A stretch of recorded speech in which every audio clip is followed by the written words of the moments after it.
আমি তোমার দ্বিধায় বাঁচি পর্ব ৬ দুপুর 2:55 বিকেসিতে অবস্থিত মিত্তল ইন্ডাস্ট্রির 15 তল বিল্ডিংয়ে 10ম ফ্লোরে কনফারেন্স রুমে আর মাত্র 5 মিনিট পর ইন্ডিয়ার টপ রেটেড কোম্পানি ডুওডি fashion world, Dandy and Diva এবং সুইডেনের নামকরা fashion designing company beauty spot a bit of all right এই দুই কোম্পানির মধ্যে বিজনেস মিটিং শুরু হবে।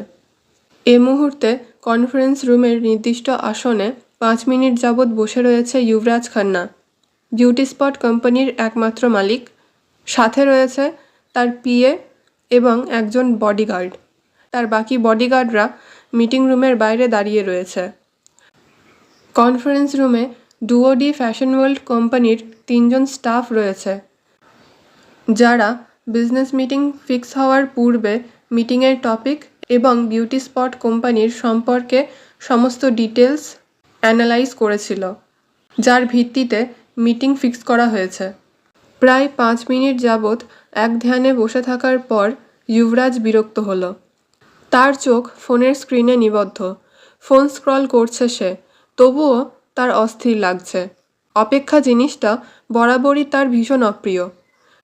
5 মিনিট পর কনফারেন্স রুমের দেওয়াল ঘড়িটার ঘন্টার কাঁটা যেই না 3টার ঘরে পৌঁছালো, অমনি খট করে রুমটার দরজা খোলার শব্দ হলো। সকলে দরজার দিকে তাকিয়ে দেখল ঋষি রুমে প্রবেশ করছে এবং তার পিছন পিছন ঋষির পিয়ে ভিহানও ঢুকছে। ঋষিকে দেখে সবাই উঠে দাঁড়ালো। যুবরাজের ঠোঁটে হাসি ফুটে উঠল। সে ঋষির সাথে হ্যান্ডশেক করে বলল, how are you mister Mittal?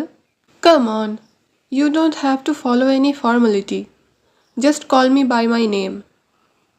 Okay, brother. Now tell me, how are you? I'm fine.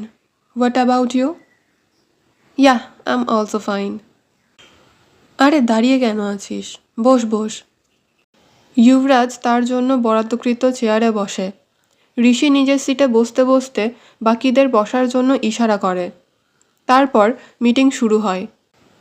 যুবরাজের PA তাদের প্রজেক্ট সম্পর্কে বর্ণনা করে। তাদের প্রস্তাব ঋষির বেশ ভালো লাগে।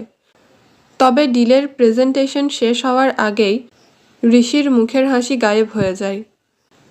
সে যুবরাজের পিএকে থামিয়ে দিয়ে চেয়ার থেকে উঠে দাঁড়ায় এবং বিস্ময়ে যুবরাজের দিকে তাকিয়ে মনিটর স্ক্রিনের দিকে হাত উঁচিয়ে রেখে জিজ্ঞেস করে, এসব কি? যুবরাজ সিট থেকে উঠে দাঁড়িয়ে বলল, লেট মি এক্সপ্লেন, বলেই মনিটর স্ক্রিনের কাছে গেল। যুবরাজের পিএ তখন সেখান থেকে সরে দাঁড়ালো। কনফারেন্স রুমের বিশাল মনিটর স্ক্রিনে তখন ভাসছে হাতির দাঁত, বাঘের ছাল, মাদকদ্রব্য ইত্যাদি পাচারের ছবি। এতক্ষণে ঋষির কোম্পানির স্টাফরাও সিট ছেড়ে উঠে দাঁড়িয়ে পড়েছে। তাদের প্রত্যেকের চোখে মুখে বিস্ময়ের ছাপ। যুবরাজ বলল, এতক্ষণ যে প্রজেক্ট সম্পর্কে কথা হলো সেটা ততটা ইম্পর্টেন্ট নয়। মনিটর স্ক্রিনের দিকে ইশারা করে বলল, আজকের মিটিংয়ের মেন ফোকাস তো এটা। ঋষি তার স্টাফদের দিকে তাকালো। তারাও এ মুহূর্তে হতবাক হয়ে গেছে।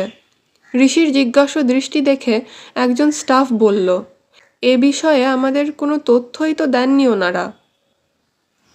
যুবরাজ বলল, আমি জানতাম মিটিংয়ের টপিক সম্পর্কে জানিয়ে দিলে তুই কোনোভাবেই মিটিং করতে রাজি হতিস না, তাই আমাকে উল্টো পথ অবলম্বন করতে হলো।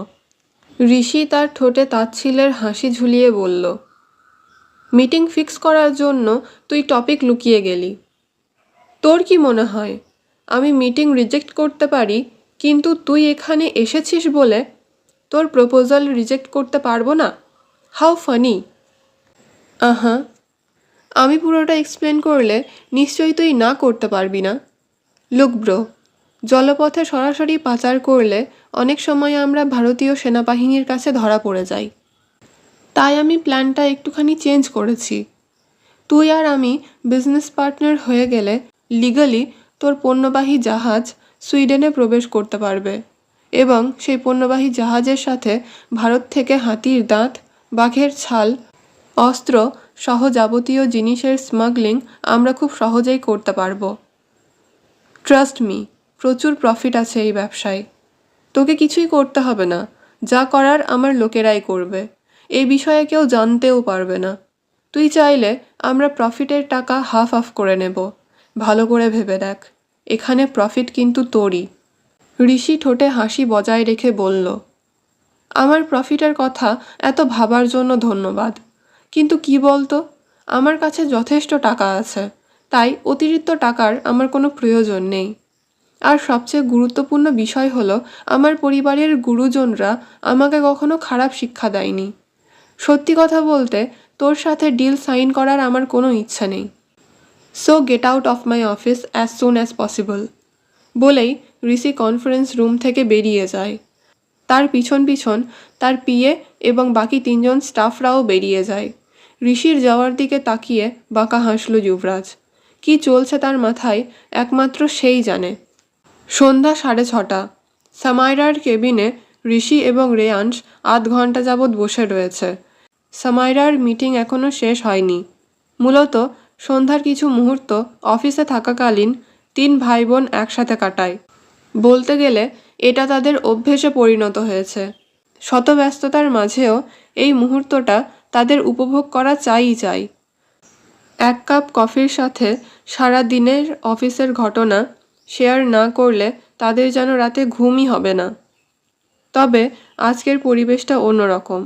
ঋষি নিজেকে স্বাভাবিক রাখার চেষ্টা করছে, কিন্তু পারছে না। ঋষিকে দেখে রেয়াংশের মনে হলো সে কোনো বিষয় নিয়ে চিন্তিত। রেয়াংশ তাকে জিজ্ঞেস করলে সে জানালো সামাইরা এলে বলবে। রেয়াংশ ঋষিকে স্বাভাবিক করার জন্য বলল, দি ভাইটা এমন কেন বলতো? ঋষি রেয়াংশের দিকে তাকিয়ে জিজ্ঞেস করলো, কেমন? এই যেমন সবার কেয়ার করে অথচ দেখাতে চায় না। আজ সকালে দেখলি না, বৌদিভাই বাড়িতে একা থাকবে বলে দিভাই সকালে অফিস এলো না। চাইলেই তো প্রিন্সকে আর বৌদিভাইকে একা রেখে চলে আসতে পারত, কিন্তু তা করল না। অফিসে তো কত কাজ ছিল, কিন্তু কি সুন্দর করে কাজ না থাকার বাহানা দিয়ে দিল। ঋষি এবার রেয়াংশের দিক থেকে চোখ সরিয়ে কেবিনের দরজার দিকে তাকিয়ে বলল, দিদিভাইটা একটু এমনই, যত্ন করে অথচ প্রকাশ করে না। শুধু দিদিভাই কেন, তুইও তো এমন। সব দিকে নজর রাখিস, সবার কথা ভাবিস, অথচ নিজের খেয়াল রাখিস না। ঋষির কথা থামিয়ে রেয়াংশ বলল, দা ভাই প্লিজ আমাকে নিয়ে আবার শুরু হয়ে যাস না তুই। ঋষি নিজের কথা থামিয়ে রেয়াংশের কথা শুনল। রেয়াংশের কথা শেষ হলেই ঋষি পুনরায় বলতে শুরু করলো, এই তুই একটু হাসতে পারিস না? ছোটবেলাতে তো কত হাসতিস, আর এখন সারাক্ষণ শুধু সিরিয়াস মুডে থাকিস। গোমড়ামুখ কোথাকার। দা ভাই একদম আমাকে গোমড়ামুখ বলবি না। কিন্তু কে শোনে কার কথা? ঋষি তো এক ধ্যানে রেয়াংশকে বকেই চলেছে। তাদের কথা কাটাকাটির আওয়াজ কেবিনের বাইরে অবধি যাচ্ছে। মিটিং রুমটা সাউন্ড প্রুফ হওয়ায় এতক্ষণ সামাইরা বাইরের আওয়াজ শুনতে পাচ্ছিল না। তবে মিটিং শেষ করে বেরোতেই ওদের 2 জনের ঝগড়ার আওয়াজ সামাইরার কানে এলো। সে হন্তদন্ত হয়ে নিজের কেবিনের দরজা ঠেলে ভিতরে ঢুকেই দেখল কেবিনের একপাশে রাখা সোফাতে 2 জনে বসে ঝগড়া করছে বললে ভুল হবে, এক কথা বারবার রিপিট করছে। তাদের সামনের টেবিলে একটা জলের বোতল রাখা আছে। একবার এ জল খাচ্ছে তো আর একবার ও জল খেয়ে গলা ভেজাচ্ছে আর ঝগড়া করছে। সামাইরা ওদের এমন অবস্থা দেখে ফিক করে হেসে ফেলল এবং ওদের উদ্দেশ্যে বলল, মেয়েদের মতো ঝগড়া করছিস কেন তোরা? রেয়াংশ সামাইরার দিকে তাকিয়ে বলল, কেন রে, ঝগড়া করার অধিকার কি তোরা মেয়েরাই নিয়ে রেখেছিস? ঋষি বলল, ঝগড়া করার অধিকার আমাদেরও আছে। এতক্ষণ শুনলেন আমি তোমার দ্বিধায় বাঁচি পর্ব 6। ব্যাকগ্রাউন্ড নয়েজের জন্য আমি দুঃখিত। আমার সাথে এতক্ষণ থাকার জন্য ধন্যবাদ। আপনারা যদি আমার লেখা পড়তে ইচ্ছুক তাহলে আমার ফেসবুক পেজ থেকে পড়তে পারেন। আমি পেজের লিংক ডেসক্রিপশন বক্সে দিয়ে দেব। ভালো লাগলে লাইক, শেয়ার, সাবস্ক্রাইব করে দেবেন এবং কমেন্ট অবশ্যই করবেন।